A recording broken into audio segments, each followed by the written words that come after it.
आप सभी लोगों का मेरे इस यूट्यूब चैनल पे दिल से स्वागत है। अगर आप इस चैनल पे नए हैं तो प्लीज़ इस चैनल को सब्सक्राइब कर लीजिएगा और बगल में जो घंटी का आइकन है उसे ज़रूर दबा दीजिएगा, ताकि मेरे चैनल पे आने वाली सारी वीडियो का नोटिफिकेशन आप तक पहुंचता रहे। आज इस वीडियो में मैं बीसी सखी योजना की संपूर्ण जानकारी दूंगा। अगर आप पहली बार बीसी सखी योजना के बारे में जानने के लिए इस वीडियो को देख रहे हैं तो आपको सारी जानकारी इस वीडियो में आपको मिल जाएगी। आप पूरा वीडियो ज़रूर देखें, आखिरी तक वीडियो देखें। आपको जो भी डाउट है आपके मन में बीसी सखी योजना को लेके, सारा डाउट आपका क्लियर हो जाएगा। आप लोग यहाँ पे देख सकते हैं जैसे कि एक लेटर जारी हुआ था 9 जून 2020 को, और ये लेटर जो है एक तरह से जो भेजा गया था मनोज कुमार सिंह, प्रमुख सचिव जो हैं उत्तर प्रदेश शासन के, उनके द्वारा भेजा गया था। मिशन निदेशक राज्य ग्रामीण आजीविका मिशन उत्तर प्रदेश को एक तरह से भेजा गया था। और जो ये है बीसी सखी की ज्वाइनिंग को लेके, चयन को लेके एक तरह से लेटर जारी हुआ था। इसमें जो इनका जो उद्देश्य साहब एक तरह से बीसी सखी को जितना जल्द हो सके इनकी एक तरह से ट्रेनिंग दे के ज्वाइनिंग कराई जाए। और इस योजना का एक तरह से जो उद्देश्य था, जो कि गांव में एक तरह से बैंकिंग की जो सुविधा है गांव के लोगों को नहीं मिल पा रही थी, उसका जो एक तरह से गांव के लोगों को बैंकिंग की सुविधा मिले और गांव के लोग जो है बैंक में पैसा जमा करने के लिए गांव से दूर ना जाना पड़े, उनके गांव में ही एक तरह से बैंक जो हो और वो एटीएम के माध्यम से, आधार के माध्यम से पैसे निकाल सकें, जमा कर सकें। इसलिए एक तरह से हर गांव में एक बीसी सखी का चयन कराना था। इसके लिए एक मतलब इसका यही उद्देश्य था कि हर गांव में एक तरह से एक बीसी सखी हों जो एक तरह से बैंकिंग का काम उस गांव में दे सकें, और एक गांव में एक ही बीसी सखी का चयन होना था। 58,000 एक तरह से गाँव में एक बीसी सखी रखी जानी थी। उसके बाद बीसी सखी का जो चयन का जो आधार था वो क्या था, एक तरह से जो भी महिला हो, उस गांव की महिला हो जहां से वो अप्लाई कर रही है बीसी सखी योजना के लिए, और वो किसी स्वयं सहायता समूह से जुड़ी हो। और जितने लोग एक तरह से उसमें अप्लाई कर रहे थे, उसमें एक तरह से कई चीज़ें उसमें वरीयता देखी जा रही थी। उसमें तो एक तरह से हाई स्कूल पास होना ज़रूरी था, और जो महिला है उसी गांव में की निवासी होनी चाहिए और किसी वो स्वयं सहायता समूह से जुड़ी होनी चाहिए। और जितने लोग अप्लाई करते थे उस टाइम पे अप्लाई जो जितने लोग भी किए थे उसमें शॉर्ट लिस्ट होती थी, और ये जो है ब्लॉक के द्वारा शॉर्ट लिस्ट बनाई जाती थी, और जिसमें उनका सिलेक्शन जिसका उसमें शॉर्ट लिस्ट में नाम आता था उनका एक तरह से सिलेक्शन होता था।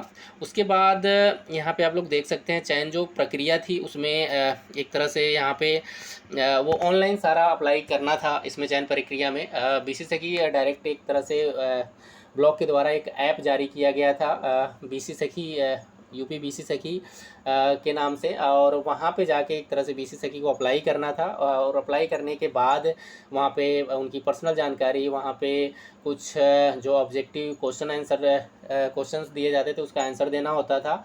और वहाँ पे जो उनके डॉक्यूमेंट हैं, जो एजुकेशनल डॉक्यूमेंट हैं और जो पर्सनल डॉक्यूमेंट है सारे अपलोड किए जाते थे, फ़ोटो भी अपलोड होती थी। और उसके बेस पे उस गांव में जितनी भी महिलाएं अप्लाई करती थी उनके स्वयं सहायता समूह का नाम भी उस फॉर्म में होता था। तो जो भी महिला योग्य होती थी एक तरह से उनका उसमें सिलेक्शन होता था। यही था मतलब चयन प्रक्रिया का जो रूल था, ये मतलब ऑनलाइन ही आपको अप्लाई करना था। उसके बाद एक तरह से चयन प्रक्रिया जो स्टार्टिंग में हो गई थी, उसके बाद जो गांव में जिन गांव में बीसी सखी ज्वाइनिंग नहीं हुई थी दोबारा से भी फॉर्म खुला था जून 2022 में, और लास्ट डेट उसकी आई थिंक 10 जून 2022 थी। उसके पहले अप्लाई करना था, तो वो उन गाँव में भी एक तरह से बीसी सखी का सिलेक्शन हो चुका है और उनकी ट्रेनिंग होके वो ज्वाइन करा दी जाएंगी। इसमें एक तरह से प्रशिक्षण व सर्टिफिकेट है, जो भी महिला एक तरह से उसमें जो सेलेक्ट होती थी उनको ट्रेनिंग दिया जाता था आरसीटी के द्वारा। जो ज़िले में आरसीटी होती थी, जो लीडिंग बैंक होते थे उनके एक तरह से आरसीटी उनके ज़िले पे होती थी, वहाँ से उनकी ट्रेनिंग होती थी, 6 दिवसीय ट्रेनिंग होती थी, एग्ज़ाम होता था और उनको आईआईबीएफ का एक तरह से सर्टिफिकेट दिया जाता था। और उसके बाद यहाँ पे उनका फिर पुलिस वेरिफिकेशन कराया जाता था। पुलिस वेरिफिकेशन कराने के बाद यहाँ पे एक तरह से आरक्षण का भी पालन किया गया था, आरक्षण भी इसमें लागू था। उसके द्वारा ही सारी चीज़ें उनके मतलब आरक्षण की देख रेख मतलब आरक्षण को एक तरह से आधार मान के ही सिलेक्शन हुआ था। 58,000 जो बीसी सखियों का सिलेक्शन था। और यहाँ पे आप लोग देख सकते हैं उनको जो वित्तीय सहायता देनी थी उसमें एक तरह से 75,000 रुपये उनको लोन के रूप में दिया जाना था।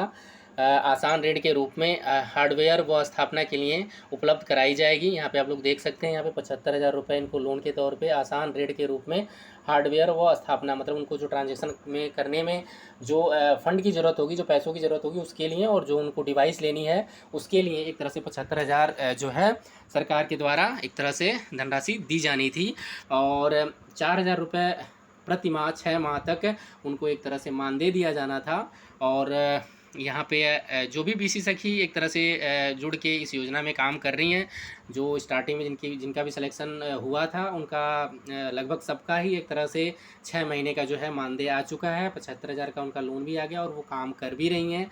और आप लोग देख सकते हैं यहाँ पे कि 2020 से लेके 9 जून 2020 से लेके आज आपका अगस्त 2022 हो गया, और अभी तक जो भी इस योजना से जुड़ी जो बीसी सखी एक तरह से अपने पैर पे पूरी तरह से नहीं खड़ी हो पाई हैं। और सरकार ने हेल्प करने की तो काफ़ी कोशिश की है, लेकिन कमियां बहुत अभी हैं इस योजना में। देखिए सरकार उन कमियों को कब तक दूर करती है। जब तक सरकार उन कमियों को दूर नहीं करेगी, इस योजना में एक तरह से बीसी सखियों को अपने घर से ही पैसे लगा के काम करने पड़ेंगे, मजबूरी है। और ये जो 75,000 का सबसे बड़ी दिक्कत बीसी सखियों के लिए जो 75,000 है वो एक ऋण है, और उस ऋण को कब सरकार कैसे वापस लेगी, सबसे बड़ा जो समस्या है बीसी सखियों के सामने इस ऋण का है कि सरकार इस ऋण को कब और कैसे वापस लेगी। क्या वो डिवाइस जो उन्होंने डिवाइस ख़रीदा है इस ऋण से, 75,000 के ऋण से 38 से 40,000 का जो उन्होंने डिवाइस ख़रीदा है, क्या इस डिवाइस में जो पैसा यूज हुआ उस पैसे को सरकार क्या माफ़ करेगी, या पूरा जो 75,000 है उस पर 4% लगा के सारा पैसा वापस कराएगी। ये तो देखने वाली बात होगी सरकार क्या गाइडलाइन जारी करती है और कैसे इस पैसे को रिकवर करती है, पूरा माफ़ करती है या केवल डिवाइस का पैसा माफ़ करती है, या कैसे वापस लेती है। ये तो अब सारी चीज़ें जो है आने वाले टाइम में देखने वाली बात होगी। तो सरकार जो भी करेगी, जो भी अपडेट रहेगा इस चैनल के माध्यम से आप लोगों को दे दिया जाएगा। अगर आपको मेरी वीडियो अच्छी लगती है तो प्लीज़ वीडियो को लाइक कर दें, और अभी तक आपने चैनल को सब्सक्राइब नहीं किया है तो प्लीज़ चैनल को सब्सक्राइब कर लें। और आपके मन में कोई भी सवाल है तो प्लीज़ आप कमेंट के माध्यम से मेरे से सवाल पूछ सकते हैं। आप सभी लोगों का मेरा वीडियो देखने के लिए दिल से धन्यवाद। मिलते हैं अगले वीडियो में।